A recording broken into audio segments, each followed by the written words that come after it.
Alrighty, I did a fire check on it. Basically what I did was I pulled the wire off the coil and held it out of the coil a little bit, and I could literally see fire jumping between the wire and the coil. So I know I've got fire, I know I've got gas, still won't crank. With all the sputtering and backfiring, I'm thinking timing. With timing, I'm thinking timing chain.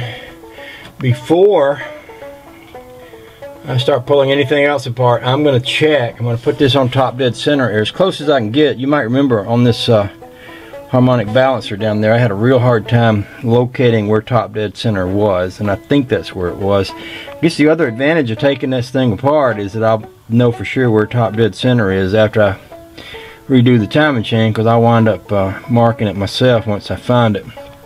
But at top dead center, that distributor rotor button should either be pointing directly at the number 1 cylinder or directly 180 degrees away from it. So I'm going to track the plug wire up to number 1, figure out where it's at, and then pop that distributor off and look in there and see where that distributor is at. Okay, here's the time where I eat my words, I guess. I tell you what, it is hard on the 55 Ford to chase the number 1 wire back to the distributor, because it goes down under the motor, on top of the starter, through a little wire block and around behind the motor, and it's almost impossible to get your eyes back there, much less your fingers. So what I did instead, I put a wrench on the end of the harmonic balancer, and I put my fingers on the rotor button back here.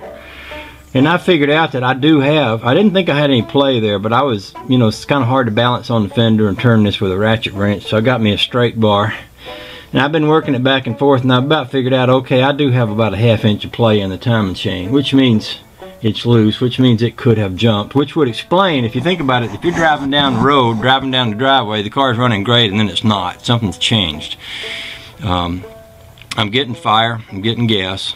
I'm thinking that something that's changed is probably that timing belt jumped a cog, which they will do when they get loose. And so that means that the radiator's got to come out, the fan's got to come off, the lower harmonic balancer's got to come off. The there's a timing. This one's got a great big timing chain cover. It's not like a Chevy.